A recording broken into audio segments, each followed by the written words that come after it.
కుదురుగా కూర్చుంటే పుత్తడి బొమ్మగా నిన్ను దిద్ది దిష్టే తీయనా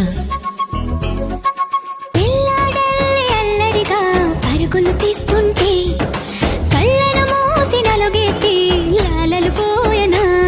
నువ్వు నడిచి అలసిపోతుంటే అరచేతుల నిన్ను మోసేను నువ్వు కథలు చెప్పమని అంటే మన కథనే వినిపిస్తాను ఈ చింత లేదంటూ నీ చింతనుంటే ఏ భాగ్యం కావాలి నాకింతకంటే ఈ సరసాని నాలివేణి ఇక లోకంలో ఏదైనా పోతే పోనీ